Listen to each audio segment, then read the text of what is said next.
you. But they want to know, when are you dropping your OF? Me? No. What? Jack Doherty went from the internet's golden boy to losing everything right in front of everyone. And it was not quiet at all. One bad move after another, and suddenly the same guy flexing supercars and easy money is back at his mom's house, asking for follows like it's his last chance. Watching a downfall like that feels different. One minute he's showing off Lambos and throwing around OnlyFans money like it's nothing, and the next, he's on his parents' couch trying to figure out where it all disappeared. To really understand it, you have to go back to 2017, when it all kicked off. At just 14 with a camera in hand, he figured out a formula that worked almost too well. Be loud, be annoying, push people until they react, and record everything. That was the whole strategy. He would approach strangers, cross the line again and again and wait for them to snap. The more uncomfortable things got, the more views he pulled in. It wasn't just pranks. It felt more like mind. Games dressed up as entertainment, and the algorithm loved it. By 2019, the numbers were crazy. He was making around $40,000 to $60,000 every single month just from ad revenue alone. Then came the brand deals, energy drinks, random mobile games, all clearly pushed by companies that probably never even watched his content. Suddenly he's making six figures like it's normal for a teenager. That kind of money changes everything overnight. But for Jack Doherty, it didn't slow him down. It pushed him straight into a lifestyle built to collapse. First came the mansion, not even owned, just rented for $30,000 a month because waiting was not his thing. Then the cars started stacking up. A McLaren 720S, a Lamborghini Aventador pushing $500,000, multiple G-Wagons, and even a Rolls-Royce he claimed was worth $400,000. His audience believed all of it, like it proved the dream was real.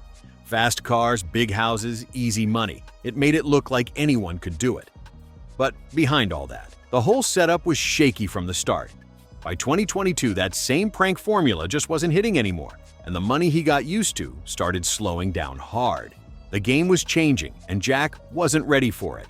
YouTube's algorithm stopped pushing that same style of content. Sponsors got more selective, ad money dipped, and suddenly that easy cash flow didn't feel so easy anymore. So he started looking for a new way to stay on top, and what he chose had people raising eyebrows fast. He launched what he called a talent management group, but the way it actually operated told a very different story. He reached out to young women on social media, usually around 18 to 20, who already had some following but were still new to the business side. The pitch sounded simple: easy money, fast growth, no stress. But behind that offer, the terms were heavy. The contracts handed over a huge cut, sometimes 50 to 70% of what those creators earned. And it didn't stop there. He controlled their posting schedules, their pricing, even the type of content they were expected to make. What looked like a big opportunity on the surface quickly turned into something way more controlling behind the scenes. Evil, bro, evil. He just took $500 a month from me. McKinley Richardson, who was with Jack for 2 years, eventually spoke out and exposed what was really going on. She said she felt pushed into making content that didn't match her personal values, with pressure hanging over her that if she didn't go along with it, she could be sent back home. That kind of situation isn't simple from the outside, and it only got more intense. Leaked messages even suggested he would compare the women in his circle against each other, turning everything into a competition over numbers and performance. If someone didn't hit certain monthly goals, their visibility would drop, or their deal could get cut completely. Everything became about hitting targets and staying locked into his system. At one point, Jack even said on streams, he was making $500,000 a month just from McKinley's content alone, $500,000 every single month. That's when everything shifted. His main income wasn't YouTube anymore, it wasn't pranks. It was tied directly to someone else's platform. But the turning point came fast. When McKinley decided she was done, she didn't leave quietly. She took control of her accounts, locked in her access, and stepped away in one clean move. Everything changed overnight. Guys, look. Me and McKinley just broke up. The cops are outside of my house right now. She just called the cops on me, packed all her, took her car, everything. Insane. Insane, bro. I can't believe I dated that for the past 2 years, bro. It doesn't even seem real. Jack didn't just lose a relationship. He lost the center of that entire income stream instantly. And instead of stepping back, he went live with it. Imagine losing your relationship, your setup, and a huge part of your income all at once, and choosing to broadcast it in real time. He stayed live for hours, going through receipts, trying to explain his side, saying he did everything for her and that she was lucky to be with him. I've done everything for this girl more than I've done more for this girl than I've done myself. She's changed me so much, and I've made so many sacrifices for her. You guys seen, like, I sacrificed my content for this girl. Like, I sacrificed my business for this girl. I made her my business. Like, I put all my time into her. He really turned his own girlfriend into part of a business plan like it was some smart move, and still lost control of everything. But McKinley wasn't the first to walk away. She was just the last one holding it all together. The second the views dropped and the money slowed down, reality hit hard. That whole empire was built on hype, fast cash, and shaky ground, and now it started falling apart. With those income streams gone, Jack kept spending like nothing changed, around $90,000 every single month. Meanwhile, his YouTube income dropped to maybe $15,000. That kind of gap doesn't fix itself. Bills were stacking up fast. Rent was due, people working with him needed to get paid, and those luxury cars weren't cheap to keep around. The pressure hit hard, and his options started running out. So he made a move, and this is where things got messy. Okay guys, today's gonna be the craziest day in crypto meme coin trading history. I'm very excited for today. I'm holding to a $100 million market cap on live, so make sure you guys tune in, you don't wanna miss it. When influencers get desperate and steady money disappears, they start chasing fast money. That's exactly when crypto entered the picture. He realized how easy it was to launch a token, make it look like a big opportunity, and sell it to an audience that already trusted him. He dropped a meme coin on Solana and pushed it everywhere. Posts, promos, non-stop hype. The promises kept getting bigger, talking about massive returns and early access energy. He even shared screenshots showing huge gains, brought in other influencers to boost the image, and hinted that major exchanges could list it soon. On the surface, it looked legit. And for a moment, it actually worked. The price exploded with massive gains. His Discord filled up with people celebrating, posting profits, watching their portfolios climb. The excitement spread fast, and some people went all in, draining savings and taking big risks, chasing that same win. Then everything flipped, fast. Within about 48 hours, blockchain data showed that Jack and people connected to him sold off around 87% of their tokens. The price crashed, down 96% just like that. The value disappeared almost overnight.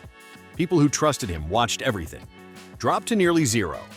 Estimates say total losses hit around $2.8 million from his audience, while he walked away with roughly $1.2 million from early holdings. One move, and the damage was done. The crypto space didn't hold back either.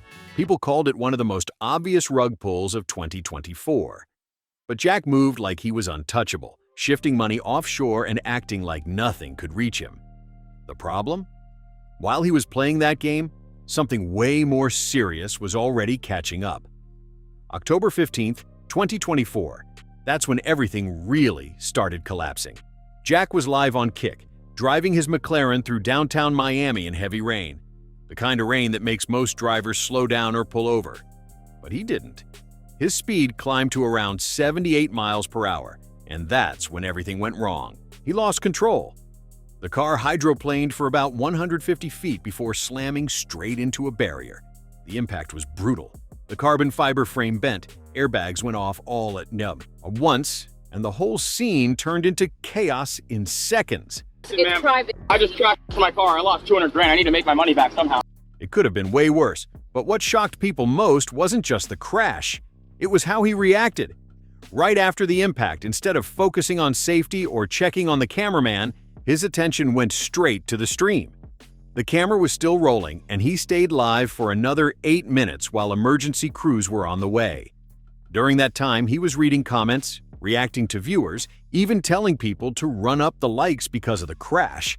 That moment spread fast. Within hours, clips pulled around 15 million views across platforms. The attention was massive, but so were the consequences. Kick banned him permanently for putting lives at risk on stream, cutting off what was reportedly around $70,000 a month instantly. And it didn't stop there. Brands started pulling out fast. Energy drinks, mobile games, fashion deals, tech sponsors. No one wanted their name tied to something that reckless. Just like that, losses kept stacking up. Between October and December 2024 alone, Jack reportedly lost around $1.8 million in confirmed sponsorship deals. Then it got even worse. His insurance claim was denied, with the situation labeled as reckless behavior tied to content creation. That decision hit hard.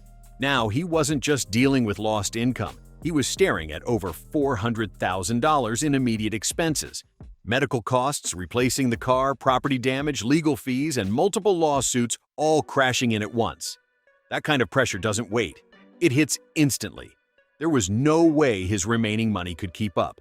The mansion, gone. The cars, repossessed. The team around him, let go. Everything that once looked untouchable started disappearing piece by piece. And in the end, the only place left to go was back to his mom's house. Some people still say he's joking, like it's all part of a bit. But looking at everything that's happened, it doesn't feel like a joke anymore. The pattern is right there, and it's been building for a while. This didn't come out of nowhere. Even with everything falling apart, he's still trying to pull attention back, offering money for Instagram follows, writing usernames on his wall like it's some kind of reward system, teaming up with random creators just to stay visible. All right, Island Boys, kiss or slap? Kiss. Kiss? Kiss. Okay, all right, go. Oh! That's when it really starts to look desperate. At this point, it's clear the usual tricks aren't working anymore. He's gone back to the same style that made him famous, approaching random people in public, pushing boundaries, hoping for a reaction that might go viral. But now, it hits different, because people aren't watching for laughs. They're watching to see what happens next in his downfall, and that shift matters. This isn't just one creator making bad moves, it's a bigger lesson in how fast things can flip when everything's built on unstable ground. For years, Jack proved that shocking content and controversy could bring attention and money, and a lot of people tried to follow that formula. But over time, the same pattern started catching up. The camera that once built his name is now showing every mistake in real time. When you treat relationships like strategy, your audience like numbers, and your platform like a shortcut, things can crumble fast. And in Jack's case, it all came crashing down at once. The choices, the image, the pressure, they didn't disappear. They stacked up until it exploded. If you're into real stories like this, hit that subscribe button right now, smash the like button, and drop a comment with your thoughts. We want to hear what you think about Jack Doherty's rise and fall. It's wild, and it's only getting crazier.